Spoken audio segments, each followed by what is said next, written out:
नमस्कार, आप देख रहे हैं ईटी नाउ स्वदेश और बजट के स्पेशल शो में हम लेकर आए हैं बजट चौपाल।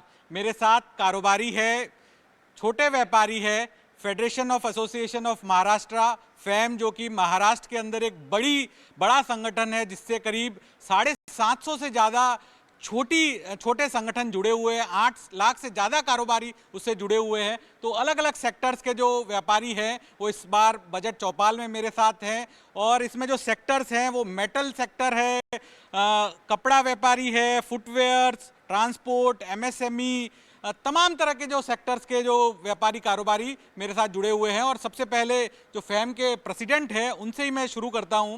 मैं आपसे यही समझना चाहूँगा, इस बार बजट जो है मोदी सरकार के तीसरे कार्यकाल का बजट है, तो छोटे व्यापारियों की किस तरह की उम्मीदें हैं इस बजट से, और क्या ऐसे जो 3 बड़े इशू हैं जो आप चाहते हैं, जो छोटे कारोबारी और व्यापारियों से जुड़े हुए हैं, जो बजट में एड्रेस होने चाहिए? हमेशा छोटे व्यापारियों को और व्यापारियों को तो अलग रखा जाता है। लास्ट 2 बजट ऐसे आए, दो कार्यकाल में हमेशा गरीबों को, किसानों को, सबको ध्यान दिया गया है, लेकिन व्यापारियों पे खास ध्यान नहीं दिया गया है। इस बार हमें जो मेन हमारी मांग है, ईज़ ऑफ डूइंग बिजनेस होना चाहिए, जो एक्चुअली सरकार कहती है लेकिन हो नहीं रहा है। कंप्लायंस इशू बहुत बढ़ गए हैं।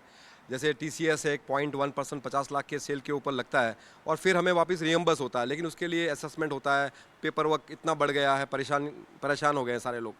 जीएसटी के कंप्लायंस है, 16(2) करके एक सेक्शन है जिसके अंदर मैंने किसी से माल खरीदा है और उसका टैक्स मैंने उसको दे दिया है और उसने नहीं भरा तो मेरा आईटीसी रिवर्स हो जाता है। कई सालों से मांग रही है कि भाई किसी और की चोरी का पैसा मैं क्यों भरूं, लेकिन आज भी कोई उसकी सुनवाई नहीं है।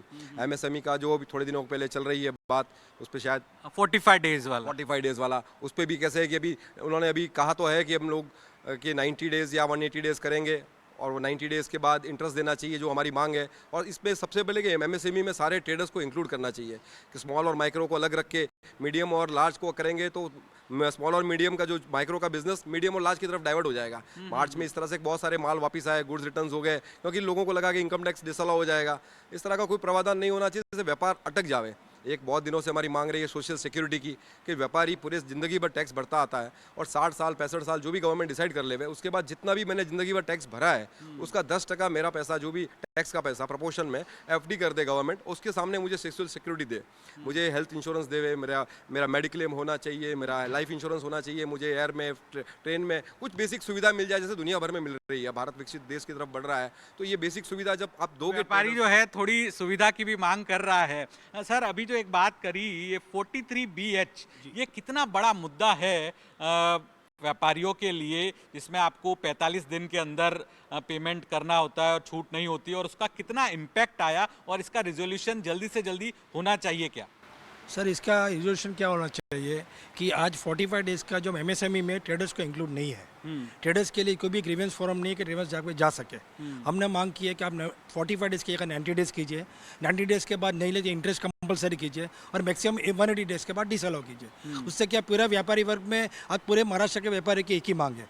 अगर ये हो जाएगा तो बहुत ईज ऑफ डूइंग बिजनेस एक तरह से सार्थक होएगा और व्यापारी लोग की जो मेन चाहते यही चीज़ है और ये करना ही चाहिए सर, ये हमारी मांग है। अच्छा, और इससे अभी तक कितना इम्पैक्ट आया? अगर हम कारोबार की बात करें तो ये जैसे आप बता रहे थे कि मार्च के अंदर बहुत गुड जो है वापस हो गए, तो उसका ओवरऑल इम्पैक्ट असेसमेंट क्या रहा?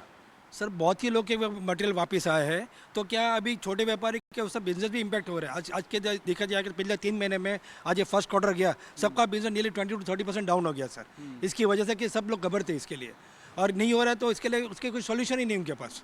ओके, सर मैं आपके पास आऊँगा। आप कौन से इंडस्ट्री से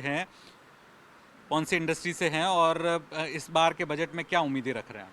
सो मैं एयर कंडीशनिंग और रेफ्रिजरेशन इंडस्ट्री से हूँ और इस बार के बजट में जो पर्टिकुलरली हमारी मांग है, हम जो पिछले दो टाइम के बजट से, दो गवर्नमेंट के बजट से मांग रहे हैं कि 28% और 18%। एयर कंडीशनिंग को आज की भी तारीख में 28% में रखा गया है, equivalent to a sin good. आपने ये टाइम का आपने हीट वेव देखा है, 50 डिग्री 54 डिग्री यहाँ पे। अब बेसिकली आपका एयर कंडीशनिंग जो है लग्जरी नहीं रहा है, एक नेसेसिटी बनते जा रहा है। ये 28% में नहीं चल सकता है। जब 28% मैक्सिमम होता है तो आपको भी मालूम है उसमें कर चोरी भी होती है, उसमें काफ़ी कुछ अलग अलग तकलीफें आती है। Not only that, apart from that, हमारी इंडस्ट्री को सनराइज इंडस्ट्री कहा गया है। गवर्नमेंट का ही इंडिया नेशनल कूलिंग प्लान करके एक डॉक्यूमेंट है, वो बोलता है कि ये इंडस्ट्री अगले 20 साल के अंदर 8 गुना बढ़ेगी और हमारी industry 70% of the goods import करती है। इसके लिए पीएलआई स्कीम आई है, लेकिन पीएलआई स्कीम का टिकट साइज रखा गया है 100 करोड़। कौन सा छोटा व्यापारी 100 करोड़ का इन्वेस्टमेंट करके अपने आप को और सक्षम बना पाएगा? सीमेंट एसोसिएशन से भी मेरे साथ मौजूद है।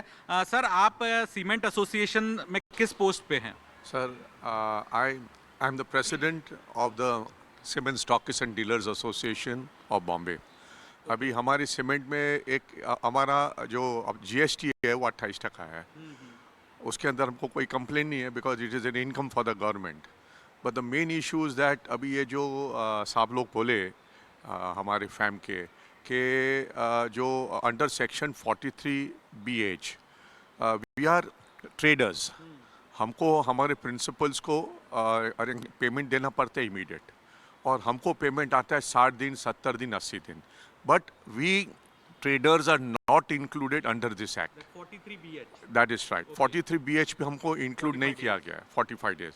तो sir, we would like the government to include us traders into this thing, so we can also take the benefit and we are able to collect the money fast. Okay. That's it. इसके Thank अलावा sir cement है, क्योंकि बहुत सारी industry से जुड़ा हुआ है। सीमेंट मतलब बिल्डर्स के लिए इस्तेमाल होता है, घर बनाने के लिए काम होता है। तो क्या आपको लगता है कि जो कंजम्पशन बढ़ा है सीमेंट का, उससे आप जैसे डीलर्स को कितना फ़ायदा हुआ है? सब हमारा सेल तो बढ़ गया है, because cement goes into everything, infrastructures, because of the good government policies, infrastructure policies, business बहुत बढ़ गया है। That is that business has gone up, and you can see because of the increase in business, there is good amount of consolidation in the cement industry, which is good for everyone. And looking at the whole picture, but the amount of credit is increasing. Okay. That is a very scary picture for traders like us. Okay. So in order to control credit, we need help of the government, and through the MSME Act, I think we should be able to do a better job. लेकिन एक चीज़ आपने मानी कि overall सरकार की policies से consumption बढ़ा है, फ़ायदा हुआ है। अभी और मैं आऊँगा। सर, आप कौन सी इंडस्ट्री को रिप्रेजेंट करते हैं और किस तरह की दिक्कतें आपको लगता है जो अभी आपके कारोबार में हो रही, जिसको एड्रेस करना चाहिए? मैं मेटल मार्केट से हूँ, डीलर हूँ मैं, और मेरी कंपनी है, प्राइवेट लिमिटेड कंपनी भी है और एक पार्टनरशिप फर्म है। मेरा जो इशू है वो दैट इफेक्ट्स एवरीवन। मेरा मतलब मानना है कि मैक्सिमम टैक्सेस जो है इंडिया में, वो ऐसा बोला जाता है कि 30% है प्लस 4% सेस, लेकिन अमुक टैक्सेस जो आप कैलकुलेट करें तो it goes more than 55%। Very simple calculation, I will just tell you. Companies जो है, प्राइवेट लिमिटेड कंपनीज और अपना कॉरपोरेशन लिमिटेड कंपनीज, उनके प्रॉफिट में ऑलरेडी 30% टैक्सेस है, प्लस 4% सेस जो है वो अलग से, वो आप छोड़ दीजिए, आप सपोज 30% टैक्सेस ऑलरेडी है। वो कंपनी 30% टैक्स पे करने के बाद में जो प्रॉफिट डिस्ट्रीब्यूट करती है एज ए डिविडेंड्स, वो आता है मतलब शेयर होल्डर के हाथ में। तो शेयर होल्डर बस 30% स्लैब वाइज मैक्सिमम 30% टैक्स है, 30% टैक्स वापस पे करता है, तो दैट कम्स टू 21%। तो 30% company is paying, 21% I am paying as a share holder, तो दैट कम्स टू 51%। उसके अलावा कंपनी की प्रॉफिट के हिसाब से स्टॉक एक्सचेंज में उसका वैल्यूशन होता है शेयर का। तो वैल्यूशन, मैंने शेयर परचेज किया सपोज, और कल मैंने वो शेयर साल भर, 2 साल भर, 3 साल भर के बाद मैंने उसको बेचा, तो 10% LTCG वो मुझे पे करना है। मैंने शॉर्ट टर्म में बेचा 1 साल में, तो मुझे 15% शॉर्ट टर्म कैपिटल पे करना है। और उसके अलावा आप सुनिए मेरी बात, उसके अलावा स्टॉक एक्सचेंज STT पे करता है, GST पे करता है। आप कैलकुलेशन कीजिए, आप बोल रहे हैं कि 30% मैक्सिमम टैक्स है, नहीं है, it comes to more than 55%। Sir, आप कौन से सेक्टर से? Metal and stainless steel merchant association का प्रेसिडेंट हूँ। यहाँ पे ये जहाँ एरिया, जिस एरिया में हम खड़े हैं, वो पूरा मेटल बाजार है। हमारी जो मुख्य समस्या है, जैसे GST रिलेटेड है, GST के अंदर जब ये एक्ट लाया गया था, तब ये कहा गया था भाई 16-17 कानून मिलके एक GST एक्ट आ रहा है। GST एक्ट को सिंप्लीफाई करने के लिए लाया गया था। उसमें जो कॉम्प्लिकेटेड था उसको हमको सिंप्लीफाई करना था, यानी सिंप्लीफाई करने के लिए ये एक्ट लाया गया। उस एक्ट में आज भी इतनी त्रुटियां और खामियां हैं जिसका आज हमारा व्यापारी भुगत रहा है। ऐसा बताया जाता है कि भाई जिसका रजिस्ट्रेशन आज मुंबई में, मुंबई एक अलग टाइप का एक हमारा व्यापार है, यहाँ पे व्यापार हमारा रजिस्ट्रेट ऑफिस यहाँ पे, लेकिन हमारा बिजनेस हो रहा कलम्बोली, भिवंडी और अन्य जगह से। तो जहाँ जब यहाँ रजिस्ट्रेशन यहाँ पे और कलम्बोली से गाड़ी जाती है तो आपका एडिशनल प्लेस होना चाहिए, डिपार्टमेंट ऐसा बोलता है। लेकिन एडिशनल प्लेस सबके पास नहीं हो सकता। जैसे मेरा गोडाउन है, लेकिन आम छोटा व्यापारी है, उसका गोडाउन नहीं है, वो वहाँ से माल खरीदता है तो गाड़ी उसकी पकड़ी जाती है। इस एक्ट के अंदर गाड़ी जब पकड़ते हैं, जब ऑफिसर को पूछते हैं तो ज़्यादातर ऑफिसरों को भी नॉलेज नहीं है। तो हमारा ये कहना कि आप सिंप्लीफाई करना चाहते थे, उसको कॉम्प्लिकेट क्यों कर रहे हैं? सिंप्लीफाई कीजिए। लेकिन आपने पहुंचाई तो होगी बात सरकार तक, बात क्योंकि पहुंचाई। सरकार सुनती है। हमने सरकार से हमारी बात हमने सरकार को पहुंचा दी है, वो आपके बात प्रेसिडेंट नहीं भी है। यहीं बैठे हैं। हाँ, हमने भी पहुंचाई है, हमने metal stainless steel merchant association के प्लेटफॉर्म से भी हमने ऑलरेडी पहुंचाई है। दूसरी चीज़ मैं ये कहना चाहता हूँ, जब हम एक बिल बनाते हैं 0.01% TCS लगाया गया, वो मुझे आज तक समझ में नहीं आया कि ये किस लिए लगाया गया। लेकिन TCS 50 लाख से ज्यादा। लेकिन ये सब अकाउंट हमारा रखना काम है या सरकार का काम है? ये व्यापारी का काम नहीं है। व्यापारी को एक बाजू आप बोल रहे हो सिंप्लीफाई करना है, दूसरी बाजू आप 0.01% तो TCS लगा रहे तो वापिस हो तो रिफंड मिल जाता है। नहीं, लेकिन इतनी एक्सरसाइज क्यों कर रहे हैं? सरकार के ऑफिसरों को ये काम नहीं करना है, इसके लिए वो हमसे करा रहे हैं। मेरा सीधा सीधा आरोप है उन पे। नहीं तो क्या उससे सेल्स प्रभावित होती है? उनको जरूरत क्या है ये 0.01% लगाने की? जरूरत क्या है उनको 50 लाख के ऊपर की अलग से आदमी को अकाउंट देखने की? 50 लाख मैंने सप्लाई उसको किया कि नहीं किया, तब तक मेरे को याद रखना क्यों? सरकार को ये क्यों याद कर रही है कि 50 लाख के ऊपर आपका हो गया है, आपको 0.01% लगाना है? आदमी को याद नहीं आता है, आदमी बिजनेस करते जाता है, 40 लाख तक पहुंचता है, 50 लाख के बाद उसे याद आता है कि भाई 0.01%। तो ये नहीं होना चाहिए हमारे हिसाब तो से। TCS से जुड़ी हुई जो दिक्कत है ये कई सारे कारोबारियों ने बताई है कि 50 लाख से ज़्यादा की बिक्री पर ध्यान रखना पड़ता है। मैं सभी के पास आऊँगा, सबको मौका मिले इसलिए। इसके अलावा आप कौन से सेक्टर से हैं सर, और आपको क्या लगता है कि चीज़ें कितनी सरल हुई है और अभी और करने की ज़रूरत है? वैसे मेटल बाज़ार से ही हैं, metal and stainless steel merchant association और फार्म से हैं। हम तो इनकम टैक्स के बारे में बोल रहे हैं कि इनकम टैक्स में जो पहले सेस लगाया था, कोई सरचार्ज लगाया है, जो लगाए, जो कम समय के लिए लगाए थे, कोई 2 साल के लिए, 3 साल के लिए, देश में कोई भी चीज़ की आफत आने पे वो टैक्स लगाए थे, सेस लगाया था, सरचार्ज लगाया था, वो वापस ले लेना चाहिए। काफ़ी सालों से चालू है, समझो 2 साल की लगाया था, पर आज 10 साल से भी चालू है। फर्स्ट और second number, highest percentage income tax का 30% ही होना चाहिए। उसके ऊपर 10%, उसके ऊपर और दूसरा टैक्स, वो सब हटा के एक हाईएस्ट 30% पे रहना चाहिए, उसके ऊपर नहीं जाना चाहिए। आप कह रहे हैं कि टैक्सेस में थोड़ी और रियायत देने की ज़रूरत है। इसके अलावा आप क्या बताना चाहते हैं? सर मैं एडवाइज़र हूँ फार्म का, I am a chartered accountant by profession. हम 2 बातों पे बात करना चाहता हूँ। एक है इनकम टैक्स का स्लैब रेट। सारे आप छोटे व्यापारी की हम यहाँ बात करते हैं, फैम में 750 एसोसिएशन, ये सारे छोटे व्यापारी हैं। तो सबसे बड़ा मुद्दा है टैक्स स्लैब का रेट। जो स्लैब का रेट 10 साल से रिवाइज ही नहीं हुआ है। हम बोल रहे हैं इन्फ्लेशन बहुत तेज़ी से बढ़ रहा है, बट उस तेज़ी से या उसकी आधी तेज़ी से भी हमें स्लैब रेट बढ़ा के दे दो। आज हमारा एक्सपेंडिचर बेस्ड, हम बोल रहे हैं old tax regime, new tax regime, complication. New tax regime का कहना है आप खर्चा करो। ओल्ड टैक्स रिजीम जो था सेविंग बेस्ड मेंटालिटी पे था, जो हमारे पुरखों की मेंटालिटी है, इंडियन को सूट करता है। तो हम सेविंग मेंटालिटी से ज़्यादा बढ़ना चाहते हैं। मैं 5 लाख के ऊपर तो सीधा 20% के टैक्स पे आ जाता हूँ, और आज 5 लाख एनुअली मुद्दा ही नहीं है, मायने ही नहीं रखता है। दूसरा बड़ा मुद्दा है जो GST के अंदर आप पेट्रोलियम, एविएशन, टर्बाइल को लेके आइए, क्योंकि आज पेट्रोल का जो रेट है 120 इन्फ्लेशन का सबसे बड़ा कारण है। अगर GST के अंदर वो आता है तो उसके ऊपर जो 50% जितना टैक्स लग रहा है वो सीधे मैक्सिमम 18 और 28% है हमारे पास में। आप 18% भी रखो तो भी जो पेट्रोल का भाव है वो बहुत कम हो जाएगा। 30% से पेट्रोल के रेट में सुधार होगा। बिल्कुल यार, ये लंबे मुद्दे हैं जिस पे बहुत चर्चा की जा सकती है। और कोई टेक्सटाइल इंडस्ट्री से कोई है जिनसे चर्चा की जा सके? टेक्सटाइल इंडस्ट्री किस तरह की दिक्कतें, आप क्या बताना चाहेंगे सर? मैं sir metal and stainless steel merchant association का सेक्रेटरी हूँ। मैं तो यही चाहता हूँ कि आजकल जो आज़ादी के बाद जितने भी बजट बनते हैं वो शायद उद्योगपतियों को पूछ के बनते हैं। तो इस बार नरेंद्र मोदी कुछ ऐसा करे कि मिडिल क्लास के व्यापारियों को भी पूछा जाए। जिस तरह से ये चौपाल लगाई गई है तो वो मैसेज सीधे सीधे मंत्रालय तक जाए, वित्त मंत्रालय तक, और वित्त मंत्रालय ये सोच के थोड़ा सरलीकरण करे। सबका यही विचार है कि जीएसटी के बाद ऐसा लग रहा था कि व्यापारियों को सरलीकरण होगा, लेकिन मैं चाहता हूँ इस बार के बजट में व्यापारियों को निदान मिले और टैक्स का सरलीकरण हो। एक युवा व्यापारी भी हमारे साथ है, आप क्या अपने पॉइंट्स रख रहे हैं? सो मैं पॉलीमर इंडस्ट्री से हूँ, पॉलीमर एंड प्लास्टिक इंडस्ट्री। सो मैंने अभी कुछ 5-6 साल पहले बिज़नेस चालू किया था एंड ऐसे काफ़ी ईज़ ऑफ ट्रेड लग रहा था इन business, but slowly and gradually जैसे जैसे गवर्नमेंट के नए नए रूल्स एंड रेगुलेशंस आए, कंप्लायंसेस है, उसमें काफ़ी दिक्कतें आ रही है। जैसे अभी प्लास्टिक के अंदर EPR का कंप्लायंस लाया है कि हमको EPR फाइलिंग करना है, which is additional work which we are as a trader और as a manufacturer they are facing, and जिसके कारण हमारा वर्कलोड बढ़ रहा है एंड हम ज़्यादा से ज़्यादा ट्रेड नहीं कर पा रहे। सिमिलरली इंपोर्ट्स में भी उतनी ही दिक्कत आ रही है।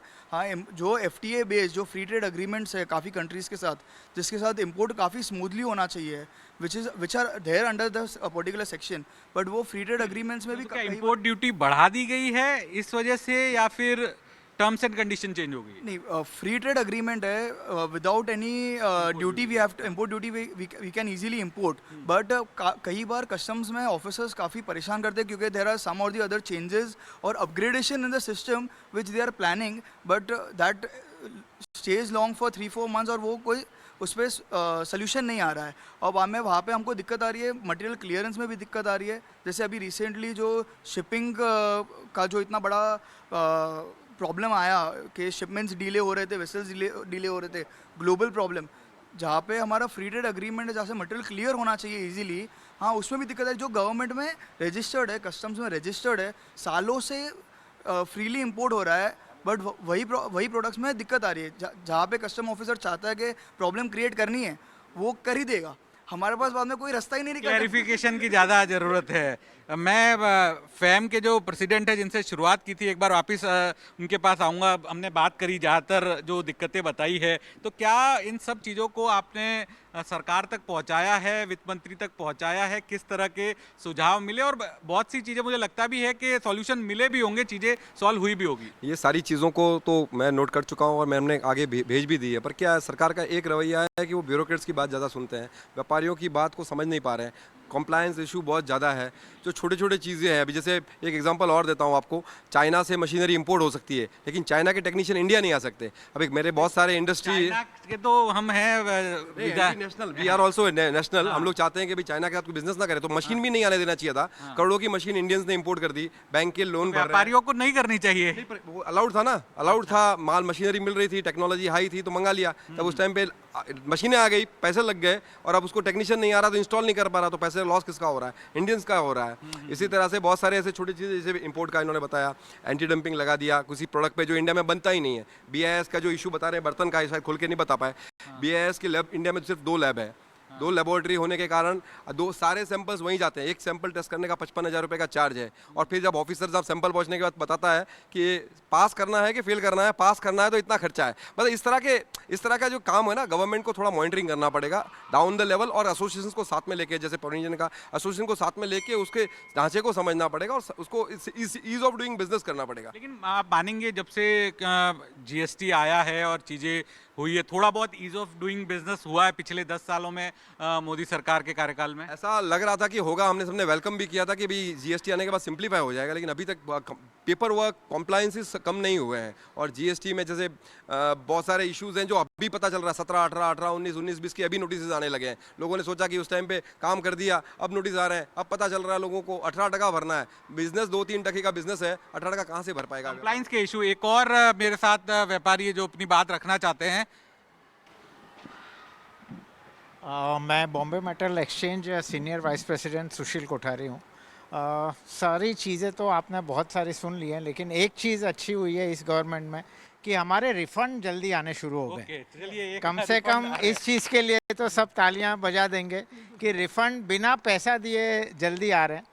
सेकेंड, टैक्सेशन का जो है 18%, एक तरफ सरकार बोलती है कि चोरी नहीं होनी चाहिए और आप ही चोरी का ज़रिया बता रहे हो। 18% बहुत ज़्यादा होता है, क्योंकि आज हमारी कॉस्ट है कॉपर 1000 रुपये किलो है, उस पर 180 रुपये का GST लगता है, TCS लगता है। भाई साहब ने जैसे बताया कि TCS जब लगा था वो पर्पज़ और था, अब वो पर्पज़ निकल गया। वन नेशन वन टैक्स को हम फॉलो कर रहे हैं, लेकिन सरकार उस वन नेशन वन टैक्स को फॉलो अभी भी नहीं कर रही है। TCS हमारा ही पैसा हमको वापस लेना है, मतलब कागजी कार्रवाई इतनी करके भी हमको प्रॉब्लम आ रही है।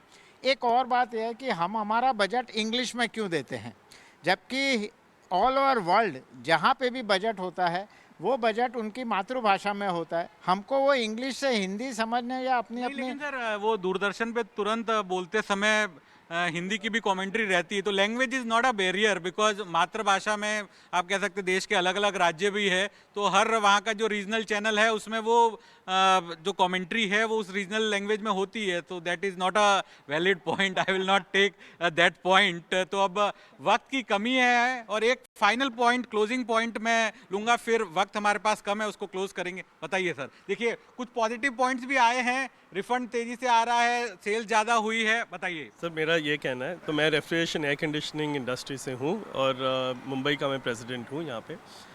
हम सब ने सुना है कि ऑब्वियसली आज इश्यूज़ जो आ रही हैं वो हम ये कह रहे हैं कि गवर्नमेंट बहुत अच्छा काम कर रही है, पर सिर्फ अगर हम देखें MSMEs और छोटे व्यापारी इसमें कैसे भाग ले सकते हैं। फॉर एग्जांपल आज जैसे हम अगर GST का हाई रेट बोलते हैं तो इससे मतलब क्या है, इसका यही मतलब है कि एज अ व्यापारी मुझे अपना कैश फ्लो संभालना पड़ेगा और मेरे को अपनी बिजनेस भी संभालनी है। हमारे रेफ्रिजरेशन इंडस्ट्री में दो मुद्दे हैं। एक है कि हमें पहले तो क्लाइमेट चेंज का ध्यान रखना है ताकि ओजोन लेयर बचे, और दूसरा हमें देखना है कि एनर्जी एफिशिएंट मशीन्स बने आगे के लिए। अब ये दोनों पे अगर हमें ध्यान रखना है तो हम ये चाहते हैं कि गवर्नमेंट का जो भी प्लान है इन टर्म्स ऑफ BIS या इंपोर्ट्स हमें उतना कम करना है, मेक इन इंडिया करना है, उसमें आप छोटे व्यापारी और MSMEs हमारी इंडस्ट्री को बुला के हमारी आप बात सुने, ताकि जो आगे का जो ग्रोथ प्लान इन्होंने बताया है कि 20 साल में 8 गुना ये इंडस्ट्री बढ़ने वाली है, उसका हम एक बहुत इम्पॉर्टेंट पार्ट बने, हम भी आपसे समझें और आप हमारी बात समझें। तो ये हम चाहते हैं कि बजट या बजट के बाद हमारी इंडस्ट्री की व्यापारी और MSMEs की पॉइंट्स ये रेज होनी चाहिए और गवर्नमेंट हमें एक मौका दे वहाँ पे आके उनके साथ बैठने का। बिल्कुल बिल्कुल। तो वक्त की कमी है, एक सीनियर सिटीजन है जिनको मौका नहीं मिला, तो मैं उनके पास जाऊंगा। हाँ बताइए संक्षिप्त में। मेरी गवर्नमेंट से यही आर्जू है कि अगर व्यापारी कोई भी गलती करता है उसका 2-3%, 3 टाइम्स 4 टाइम्स 5 टाइम्स टैक्सेज लगाते हैं, जिसमें व्यापारी की कोई गलती नहीं। ऐसा कभी नहीं हुआ किसी व्यापारी ने अगर टाइम पे पेमेंट किया और उसको अवार्ड मिला हो। मैं उनसे गवर्नमेंट से रिक्वेस्ट करता हूं कि जो पेनल्टी सिस्टम है उसको जरा सीधा सरल बनाया जाए, पेनल्टी को सीधा बनाया। एक और सीनियर सिटीजन है, वो कुछ बोलना चाहे, बताइए। ET नाउ ने मुंबई में किया व्यापारियों का चौपाल। ET नाउ ने मुंबई में किया व्यापारियों का चौपाल। सरकार तक जाएगी तो निश्चित रूप से होगा कमाल। सरकार व्यापारियों की बात का संज्ञान लेगी तो होगा कमाल। सरकार का विकसित भारत का सपना होगा सफल, कमाल। बिल्कुल। तो इस के साथ इस ET नाउ स्वदेश की चौपाल को पूरा करते हैं। ढेर सारे व्यापारियों से हमने बात की, सबका यही कहना है कि कंप्लाइंस से जुड़े हुए कुछ इशू है जिस पे सरकार को ध्यान देना चाहिए। कुछ ने ये भी कहा कि रिफंड्स में तेजी आई है, कुछ सेक्टर्स के अंदर बिक्री भी बढ़ी है सरकार की पॉलिसीज़ की वजह से, लेकिन कुछ क्लैरिफिकेशंस, कंप्लाइंस से जुड़े हुए इशू, TCS से जुड़े हुए इश्यूज जिस पर व्यापारी है और सफाई चाहते हैं और क्लैरिटी चाहते हैं और सरलीकरण चाहते हैं। तो ET नाउ स्वदेश की इस बजट चौपाल में फिलहाल इतना ही, लेकिन बाकी खबरों के लिए आप बने रहिए ET नाउ स्वदेश के साथ।